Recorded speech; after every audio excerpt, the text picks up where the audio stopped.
Pendant longtemps, j'ai cru que les grandes tragédies annonçaient leur arrivée.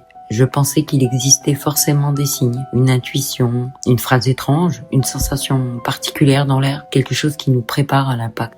J'avais tort. La plupart du temps, les catastrophes arrivent déguisées en journées ordinaires. Quand je repense à la veille de la mort de ma mère, rien ne me semble exceptionnel. Il n'y avait pas d'orage, pas de silence inquiétant, pas de musique mélancolique qui aura accompagné la scène comme dans un film. Il y avait simplement une journée parmi des milliers d'autres. Et c'est précisément ce qui la rend si douloureuse aujourd'hui. Parce qu'à ce moment-là, je ne savais pas. Je ne savais pas que j'étais en train de vivre l'une des dernières conversations importantes de ma vie. Je ne savais pas que j'allais passer des années à revenir mentalement dans cette pièce. Je ne savais pas que certaines phrases allaient mettre 20 ans à révéler leur véritable sens. Nous étions ensemble. Je me souviens davantage de l'atmosphère que des détails. C'est étrange comme la mémoire fonctionne. Elle efface parfois les meubles, les couleurs, les vêtements, mais elle conserve intacte une sensation. Je me souviens de sa présence. Je me souviens de son regard. Je me souviens de cette impression de normalité absolue. Ma mère n'était pas une femme qui faisait de grands discours. Elle appartenait à cette génération qui prouvait davantage par ses actes que par ses mots. Une génération qui avançait malgré la fatigue, malgré les difficultés, malgré les déceptions. Une génération qui n'avait pas appris à s'écouter, mais qui savait prendre soin des autres. Quand j'étais enfant, je pensais que ma mère était forte. Aujourd'hui, je crois surtout qu'elle était courageuse. La force donne une impression de solidité. Le courage continue malgré les fissures. Pendant longtemps, je n'ai pas compris la différence. Nous parlions simplement, comme on parle quand on croit avoir encore du temps. Puis à un moment, elle m'a regardé. Pas longtemps, juste quelques secondes. Mais certaines secondes traversent toute une vie. Elle avait cette façon particulière de regarder. Une façon qui donnait l'impression qu'elle voyait toujours la petite fille derrière la femme. Même aujourd'hui, quand je repense à elle, c'est souvent ce regard qui revient avant tout le reste. Elle m'a dit « Réalise tous tes rêves, ma fille ». Et je me souviens avoir souri. Je crois même avoir répondu quelque chose comme « Oui, maman ». Cette réponse automatique que l'on donne aux personnes que l'on aime quand on pense qu'on pourra reprendre la conversation plus tard.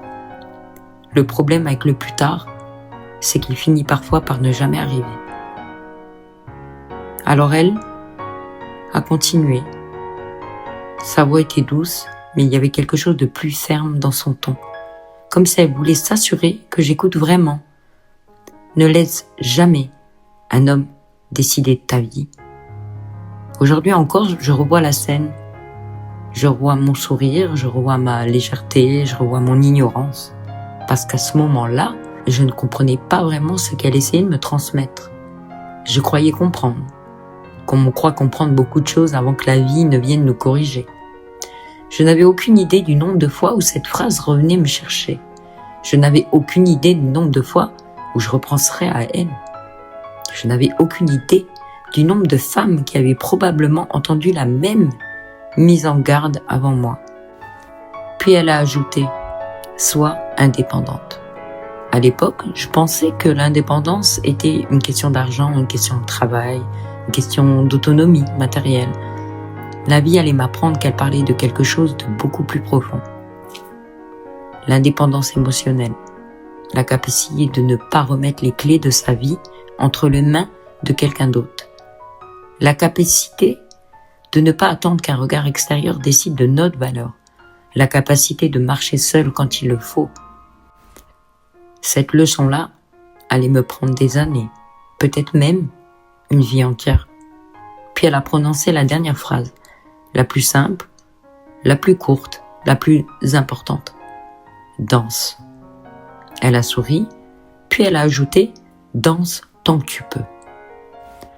À cet instant-là, je n'ai pas compris. Je pensais qu'elle parlait de passion, je pensais qu'elle parlait de plaisir, je pensais qu'elle parlait d'art. Je pensais qu'elle m'encourageait simplement à continuer ce que j'aimais. Ce n'est que beaucoup plus tard que j'ai compris.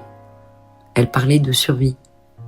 Elle ne pouvait évidemment pas savoir ce qui allait m'arriver.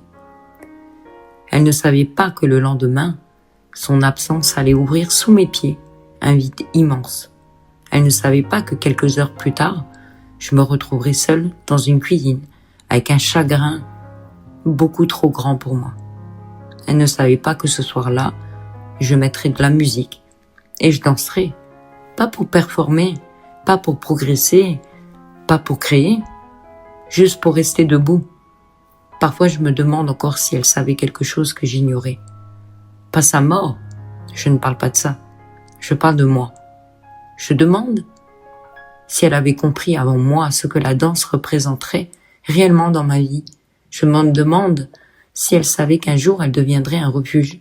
Je me demande si elle savait qu'elle me laisserait davantage qu'un souvenir, une direction. Parce qu'en réalité, quand je regarde cette scène aujourd'hui, je ne vois plus seulement une mère qui parle à sa fille. Je vois une femme qui transmet un héritage.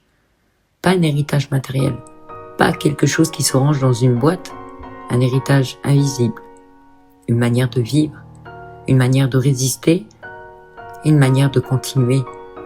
Pendant des années, j'ai cru que ma mère m'avait laissé des souvenirs. Aujourd'hui, je crois qu'elle m'a laissé une boussole. Et comme toutes les boussoles, je n'ai compris son utilité qu'après m'être perdue.